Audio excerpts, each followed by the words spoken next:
ఎప్పుడు టమాటా పచ్చడి గోంగూర పచ్చడి కాదు కదండి. ఒక్కొక్కసారి మనం ఇలాంటి అల్లం పచ్చడి కూడా తయారు చేసుకుంటే వాతావరణం అంటే ఇప్పుడు వస్తున్నది వర్షాకాలం కదండి. ఇలాంటి పచ్చళ్ళు తింటే గనక మనకి గొంతుకుకి అలాగే ఆరోగ్యానికి చాలా మంచిదండి. అండ్ నేను చేసే పద్ధతి very very very easiest way అండి. దాంతోపాటు నెల రోజులు అయితే చక్కగా నిల్వ ఉంటుంది. ఈ అల్లం పచ్చడి మనకి అన్నంలోకి, దోశలు, ఇడ్లీ, పెసరట్టు మంచి కాంబినేషన్ అండి. మరి అలాంటి అల్లం పచ్చడి ఎలా చేయాలో నాతో పాటు చూసిద్దరు వచ్చేసేయండి. మరి ఈ సింపుల్ పచ్చడికి కావలసిన పదార్థాలు అల్లం అండి. బేసికల్గా తురిమేసి కట్ చేసుకున్న అల్లం ముక్కలు. కొలతల్లో వెళ్ళాలి అనుకుంటే 50 గ్రాముల అల్లం ముక్కలకి 50 గ్రాముల ఎండుమిరపకాయలండి. మంచి ఘాటు ఉన్నవైతే ఉండాలి, అప్పుడే మనకి పచ్చడికి చాలా బాగుంటుందండి. అలాగే 50 గ్రాముల చింతపండు, 3 ఈక్వల్ రేషియో 50-50-50 గ్రామ్స్ తీసుకోవాలి. దానికి ఈ ఘాటుని ఈక్వలైజ్ చేయడానికి దానికి డబల్ అంటే 100 గ్రామ్స్ బెల్లం పౌడర్ తీసుకోవాలండి. జాగరీ పౌడర్ అంటాం కదా.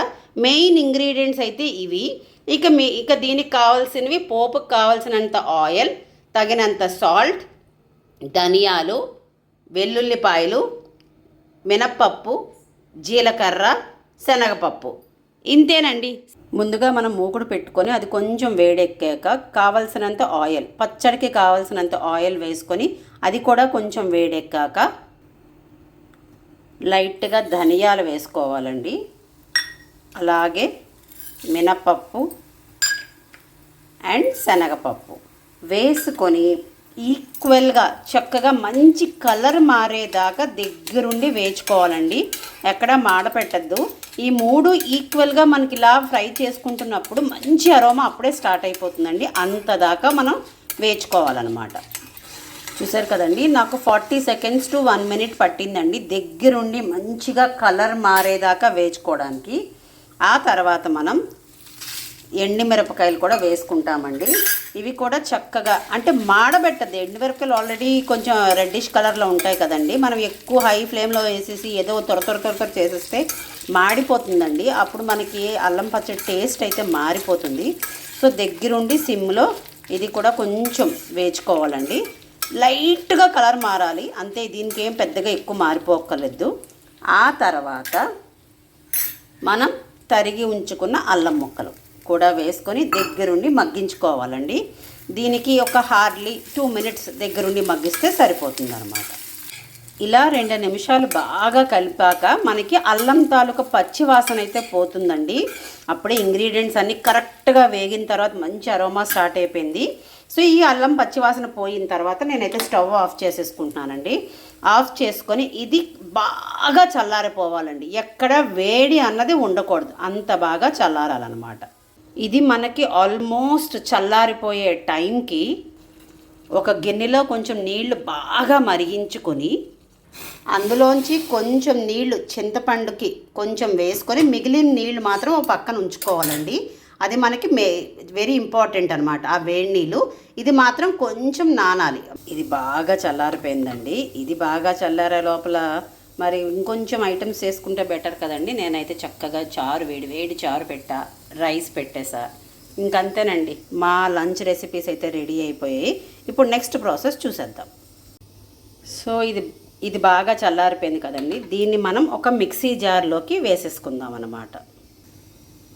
సో ఆ తర్వాత మనం ఇందాకలా వేడి నీళ్ళతో నానబెట్టుకున్నాం కదండి చింతపండు, అది కూడా వేసేసుకుంటాము. అలాగే జీలకర్ర, వెల్లుల్లిపాయలు, బెల్లం పౌడర్, తగినంత ఉప్పు, ఇవి వేసుకొని ఇందాక చింతపండు నానబెట్టడానికి మరిగించుకున్న నీళ్లు వేడిగా ఉన్నాయి కదండి, అవి కొంచెం వేసుకుంటూ రుబ్బిసుకోవాలండి. ఒకవేళ వేడి నీళ్ళు వేసుకొని రుబ్బుకోవడం వల్ల ఏంటి ఉపయోగం అని అంటే, ఇది మనకి ఒక డబ్బాకి ఎత్తుకొని ఫ్రిడ్జ్లో పెట్టుకుంటే 1 మంత్ పైనే ఉంటుందండి. అదే చన్ని నార్మల్ వాటర్తో రుబ్బేసుకుంటే కనుక మహా అయితే 2-3 డేస్ కన్నా ఎక్కువ నిలవ ఉండదు. సో మనం ఏదైనా చేసుకుంటే ఉపయోగపడాలి కదండి, దానికోసం కొంచెం వేడి నీళ్ళతో రుబ్బుకుంటే మాత్రం సూపర్గా వస్తుందన్నమాట. చూసారు కదండి, ఫైన్ పేస్ట్ లాగా రుబ్బేసుకున్నాము.